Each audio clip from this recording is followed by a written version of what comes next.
Assalamualaikum warahmatullahi wabarakatuh. Nama saya Suharda, NPM 211200020,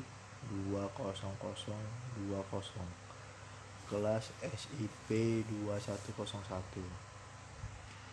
Saya akan membacakan konsep sistem informasi. Pengertian sistem.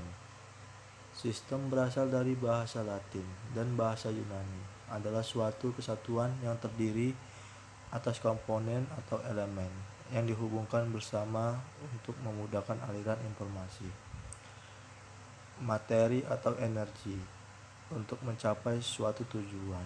Istilah ini sering digunakan untuk menggambarkan suatu set entitas yang berinteraksi, di mana suatu model matematika sekata sistem banyak sekali digunakan dalam percakapan sehari-hari.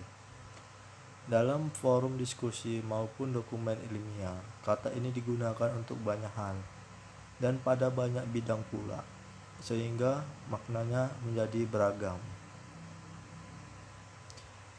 Elemen dalam sistem.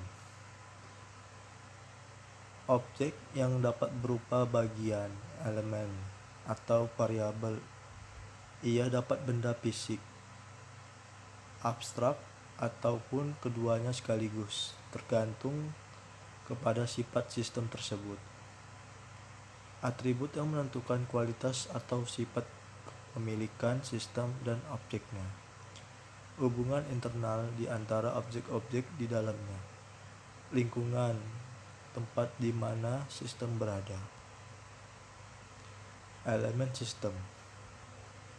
Berikut penjelasan mengenai elemen-elemen yang membentuk sebuah sistem. 1. Tujuan.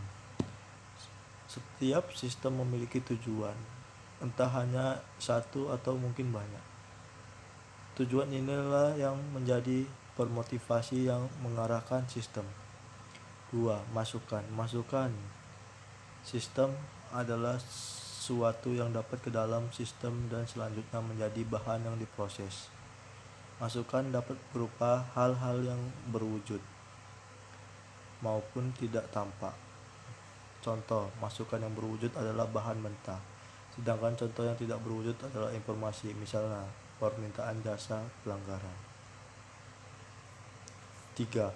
Proses merupakan bagian yang melakukan perubahan atau transformasi dari masukan menjadi keluaran yang berguna dan lebih bernilai, misalnya berupa informasi dan produk. 4. Keluaran output merupakan hasil dari pemrosesan dalam sistem informasi. Keluaran bisa berupa suatu informasi, saran, cetakan, laporan, dan sebagainya. 5. Batas. Yang disebut batas sistem adalah pemisah antara sistem dan daerah di luar sistem, lingkungan. Batas sistem menentukan konfigurasi ruang lingkup atau kemampuan sistem. Sebagai contoh, tim sepak bola mempunyai aturan permainan dan keterbatasan kemampuan pemain. 6. Mekanisme pengendalian dan umpan balik.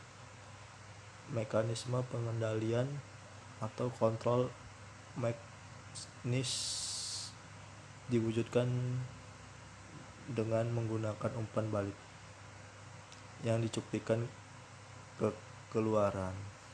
Umpan balik ini digunakan untuk mengendalikan baik masukan maupun proses. 7. Lingkungan. Lingkungan adalah segala sesuatu yang berada di luar sistem. Lingkungan bisa berpengaruh terhadap operasi sistem dalam arti bisa merugikan atau menguntungkan sistem itu sendiri. Jenis sistem. Atas dasar keterbukaan, sistem terbuka di mana pihak luar dapat mempengaruhinya. Sistem tertutup. Atas dasar komponen, sistem fisik dengan komponen materi dan energi. Sistem non-fisik atau konsep berisikan ide-ide.